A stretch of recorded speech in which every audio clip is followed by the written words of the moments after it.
আমি সাইন করেছিলাম না, কখন করলাম বলো তো?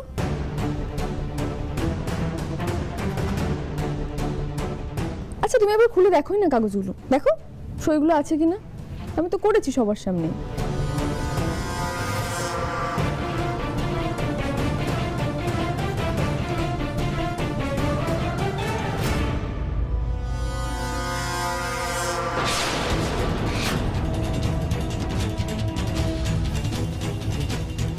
কি হলো? সাইন কাবে? সই কোথায় গেল? উড়ে গেছে, ভ্যানিশ। সাইন কোথায় গেল? উধাও হয়ে গেল? সবকিছু কি আর চিরকাল থাকে? এই মিতুল শোনো, তুমি না আমার সাথে হেয়ালি একদম করবে না। কোথায় গেল সইটা? হ্যাঁ, আমি তো নিজের চোখে দেখেছিলাম তুমি সাইন করেছিলে। কোথায় গেল বলো? মিতুল কি হলো বলো তো, আমি কিছু বুঝতে পারছি না। আমিও তো দেখলাম তুমি সই করলে। হ্যাঁ সত্যি তো, আমিও তো কিছু বুঝতে পারছি না। আমি তো নিজে হাতে সই করলাম। মিতুল কি হলো? সাইন করতে গিয়ে আমার পেনটা পড়ে গেছিল, লক্ষ্য করেছো সেটা কেউ?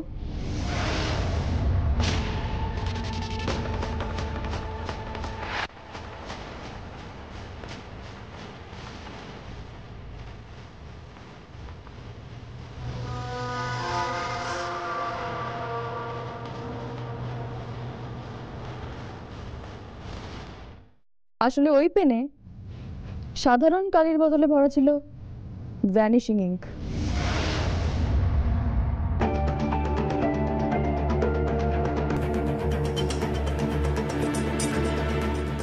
এটাই লেখার 5 মিনিটের মধ্যে সব লেখা ভ্যানিশ হয়ে যায়।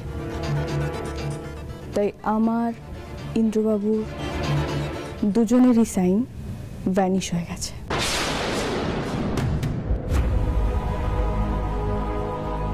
আমার মন বলছিল কিছু না কিছু গন্ডগোল হতেই পারে, তাই সমস্ত রকম প্রিপারেশন নিয়েই এসেছিলাম। অনুরাধা আপতে আমাকে আর আমার ভালোবাসাকে আলাদা করতে চেয়েছিলে না, পারলে না, আর কোনোদিনও পারবেও না। যাকগে, অনেক কথা হয়ে গেছে। তুমি যদি এবার নিচে না যাও তাহলে কিন্তু কাকাবাবু রাগ করবেন। এক্ষুনি এই মুহূর্তে আমাদের বাড়ি থেকে তুমি বেরিয়ে যাবে।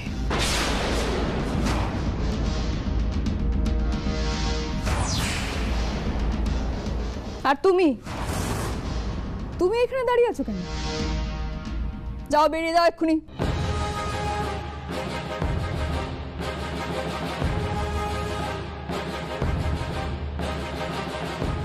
এক মিনিট,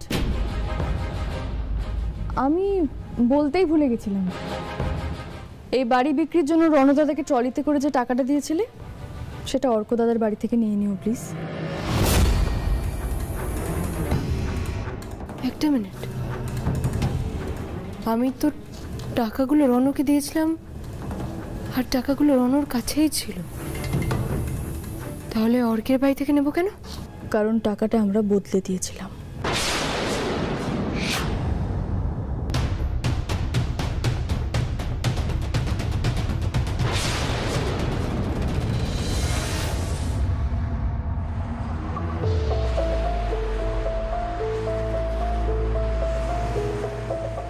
রণ, যারা বলে জীবনে টাকাই সব নয়, তারা সব থেকে বড় লুজার। টাকাই জীবনে আলটিমেট। টাকাই সব। আচ্ছা অনামিকা, আমাকে একটা কথা বলো তো, মিতুলের সাথে অনুরাধা এতক্ষণে কি করেছে বলো তো? রণ, তুমি বেকারই ওদের নিয়ে টেনশন নিচ্ছ। তুমি বরং টাকাগুলো নিয়ে ভাবো। এতগুলো ক্যাশ ম্যানেজ করতে হবে তো, এয়ারপোর্টে তো আমরা এতগুলো টাকা নিয়ে ঢুকতে পারবো না। অনুরাধা, আমি তোমাকে বলেছিলাম তো টাকার সমস্ত ব্যবস্থা করা আছে। ওই কাটাকল বস্তিতে একটা লোক আছে, ছোট বাবু। আপাতত ক্যাশটা ওর কাছেই থাকবে। তারপর আমরা যখন বিদেশে গিয়ে নতুন অ্যাকাউন্ট খুলবো তখন পুরো টাকাটাও ট্রান্সফার করে দেবে। চিন্তার কোনো ব্যাপার নেই। Ron, are you sure about this? মানে এতগুলো টাকা ওই লোকটাকে দিয়ে দেবো? যদি ওই ছোট বাবু নিজে রেখে দেয় টাকাগুলো? আমার চেনা লোক, বিশ্বস্ত লোক, আর ও এই কাজটাই করে, ওর প্রফেশন এটা। হ্যাঁ, ও কিছু টাকা পার্সেন্টেজ নেবে, কিন্তু টাকা মারার ক্ষমতা ওর নেই। কিন্তু রণব, কাটাকল বস্তিতে তো শিবারও বাড়ি। অনামিকা, ক্যান ইউ জাস্ট রিল্যাক্স? আমরা টাকা পেয়ে গেছি, সব কিছু পেয়ে গেছি, কিচ্ছু হবে না। আর কাটাকল বস্তিতে এখন কেউ জেগে থাকবে না তোরাতে। ঠিক আছে, তাড়াতাড়ি চলো। Let's go.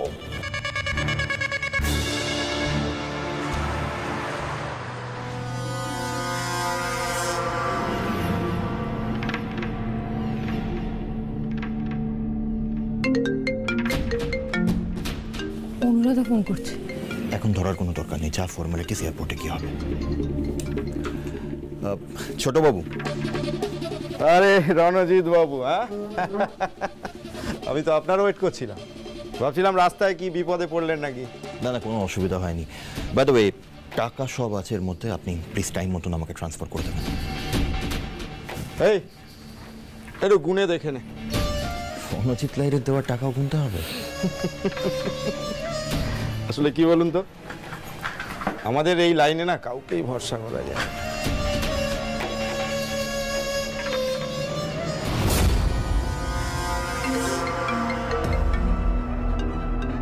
অনুরাধা আবার ফোন করছে, একটু তর্স হয় না, খুব ইরিটেটিং। তুমি ফোনটা সাইলেন্টে করো ইমিডিয়েটলি।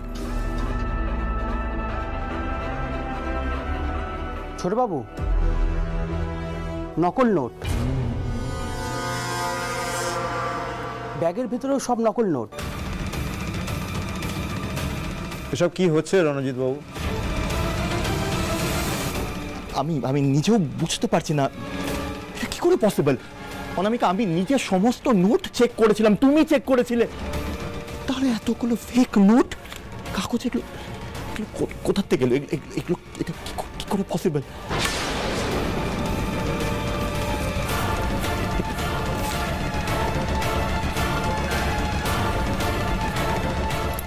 অনামিকা, টাকাগুলো কোথায় গেল? টাকাগুলো কোথায় গেল? আমিও তো বুঝতে পারছি না, আমাদের সমস্ত টাকা গেল কোথায়? অনুরাধা আবার ফোন করছে। আমাকে দাও, এতবার করে তোমাকে।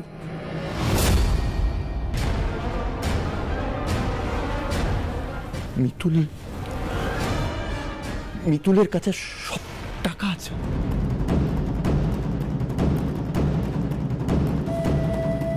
মিতুল, তুমি ব্যাগ বদলে দিয়ে খেলায় জিতে যাবে ভেবেছো? আমার সমস্ত সাজানো প্ল্যান তুমি ওলটপালট করে দিয়ে জিতে যাবে ভেবেছো?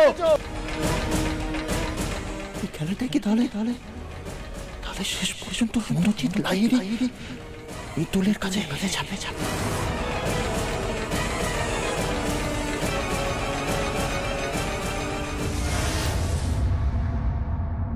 সত্যি কতদিন পরে আমরা একটু প্রাণ ভরে শ্বাস নিতে পারবো না?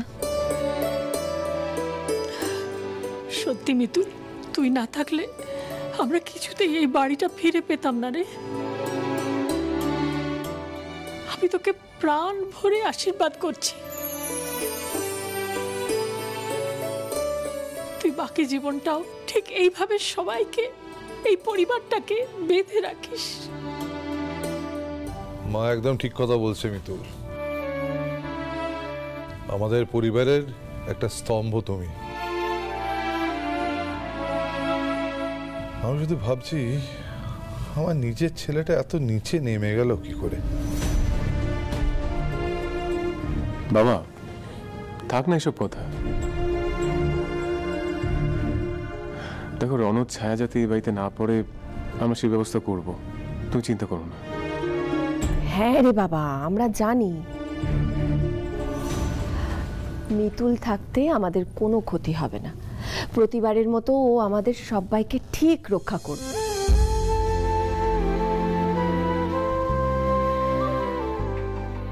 না পিসিমণি, আমি একা কিছুই করি না গো, যা করি আমরা সবাই মিলে করি। অর্কদা, শুভ দাদা প্রতিটা পদক্ষেপে আমার সঙ্গে থাকে।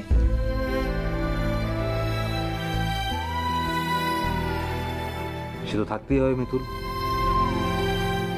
আমরা হলাম বাংলার শেষ স্বাধীন রানী মিতুল পালের গুণমুগ্ধ প্রজা। কিরে শুভ, তাই তো?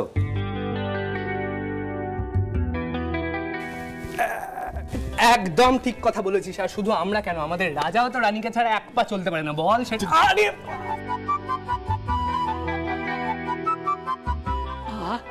তোরা সব সময় শুধু ইয়ার কি করিস, এখন ওসব ছাড় তো, মেয়েটাকে গিয়ে একটু বিশ্রাম নিতে দে। এতদিন ধরে কি লড়াই করেছে মেয়েটা, আর তোদের দাদু ওপর থেকে তোদের আশীর্বাদ করছে রে।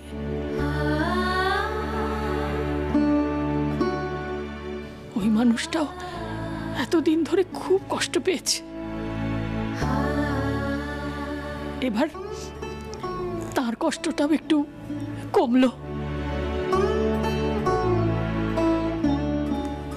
ব্যাস ব্যাস, অনেক হয়েছে কষ্টের কথা, আর কোনো কষ্টের কথা হবে না।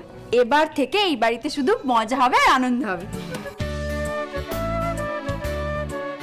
আই অ্যাগ্রি মিষ্টি পিসি।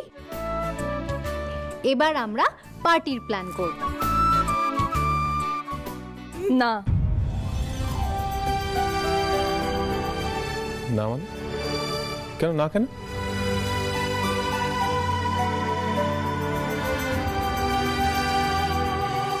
যে দুটো মানুষ নিজেদের প্রাণের পরোয়া না করে সবসময় এভাবে আমাদের পাশে থেকে গেল, তাদের কথা ভুলে গেলে চলবে? সত্যি পঞ্চায়েত সরদিদি, তোমরা আমাদের জন্য যা করেছো, আমি কোনোদিনও সেই ঋণ মেটাতে পারবো না। এরকম ভাবে বলো না মিতুল দিদি। আর তাছাড়া নিজের মানুষের কাছে ঋণ কি গো?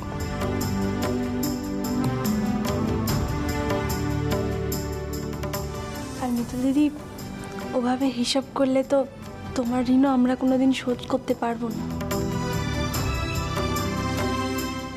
ব্যাস, আবার দুঃখের কথা শুরু হয়ে গেল তো। আমার কিন্তু একদম ভালো লাগছে না। এবার থেকে আমরা শুধু খাওয়া দাওয়ার। ওহো, খাবারের কথা বলতে মনে পড়লো, দেখেছিস তো একেবারেই ভুলে গেছি, আমি তো মাংস বসিয়ে এসেছি। দেখি ওদিকটা কি হলো। আমি দেখেছো, বয়সই হয়েছে, ছেলে মানুষই কমে। এই সবসময় বয়স বয়স করবি না তো। তাছাড়া কি এমন বয়স হয়েছে আমাদের? হ্যাঁ সত্যিই তাই, আমার তো এখনো বিয়েই হলো না। আরে শুভ, বলছিলাম তুই না আর কষ্ট পাস না। বিয়ে আগে হয়নি, কিন্তু এখন তো না হওয়ার কোনো কারণই দেখতে পাচ্ছি না, কারণ পাত্রী তো পাওয়া হয়েই গেছে। কেন বাজে কথা বলছিস? এইগুলো বাজে কথা কি বললো? ঠিকই তো বলেছে, আমি ভেবে দেখি সত্যি তো। হ্যাঁ তুই ওই যে আছে না। ও হ্যাঁ, দেখে যা করা করে ফেল, যাওয়ার আগে তোর বিয়েটা দেখে যাই।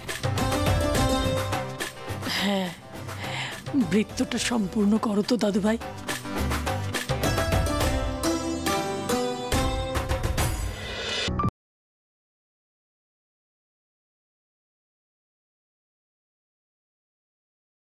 শিবার কথা ভাবছিলিস না মিতুল মা?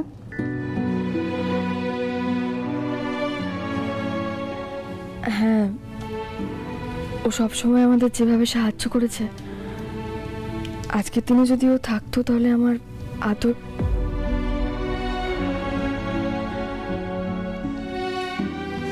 আমি সব বুঝি মিতুল মা, তুই একদম চিন্তা করিস না। আমি এক্ষুনি গিয়ে শিবাকে ডেকে আনছি। এত রাত্রে একা কোথাও যাবি না মিতুল মা।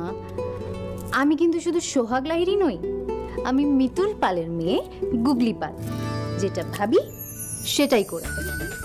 আমি এক্ষুনি দৌড়ে যাব আর ছোট্ট শিবাকে নিয়ে চলে আসবো। টাটা। আচ্ছা, সাবধানে যাস। পাগলি মেয়ে আমার। মিতুল আবার জিতে গেল, মিতুল আবার জিতে গেল। কিন্তু আমি এটা কিছুতেই হতে দেব না, কিছুতেই হতে দেব না এটা আমি। ছোট বাবু, আমার না একটা খুব বড় শিকার করতে হবে, বড় একজন একজনকে আমি মারতে চাই। নিটা গান, আমার একটা বন্দুক দরকার, আমার সব থেকে বড়, সব থেকে ভালো বন্দুকটা দরকার। আরে বুঝেছি, আপনার একটা স্পেশাল গান লাগবে।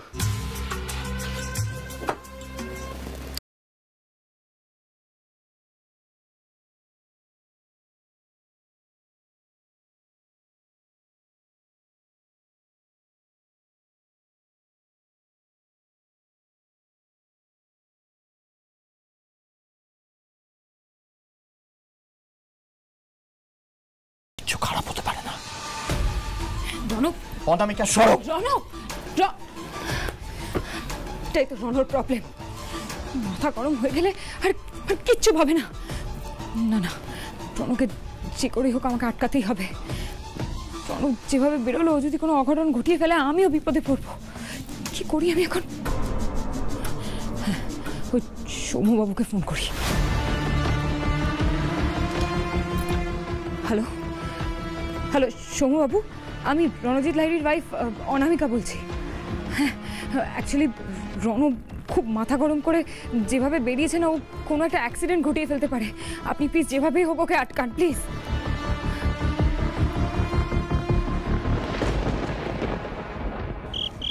সেটা আবার ঘুমিয়ে পড়লো।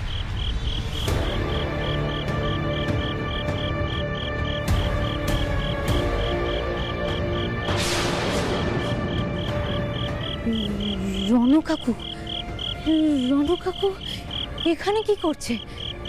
এত বড় গান নিয়ে?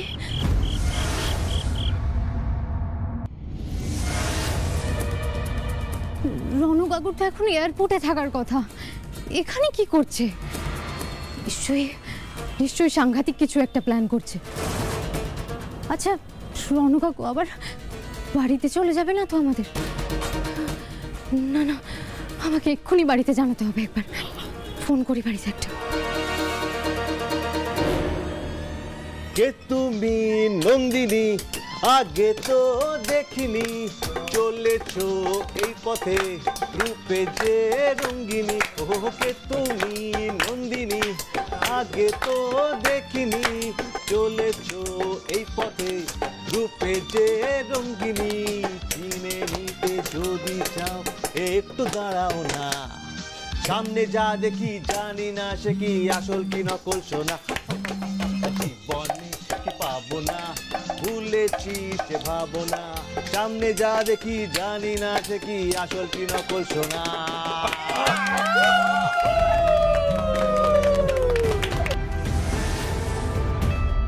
কি হলো? থামলি কেন? আর একটা গা? এ কি? গাইতে হবে। অর্কদাকে গাইতে হবে। অর্কদাকে গাইতে হবে। হ্যাঁ, গাইবি না কেন? নিশ্চয়ই গাইবি। তার আগে শুভ, তুই তবলাটা দারুণ বাজাচ্ছিস, বাজা। Thank you. তোমরা যখন এতবার রিকোয়েস্ট করছো, তাহলে এবার একটা হিন্দি গান, আর এটা শুভকে ডেডিকেট করে, কারণ এবার তো তোর বিয়ের ফুল ফুটবে। বল। হ্যাঁ, না না, মেহেंदी लगा के रखना, डोली सजा के रखना, मेहंदी लगा के रखना, डोली सजा के रखना, लेने तुझे ओ गोरी आएंगे तेरे सजना, मेहंदी लगा के रखना, डोली सजा के रखना।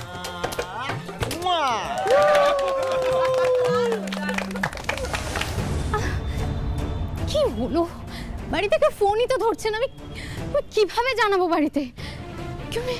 কিভাবে আটকাবো এই ব্যাপারটা?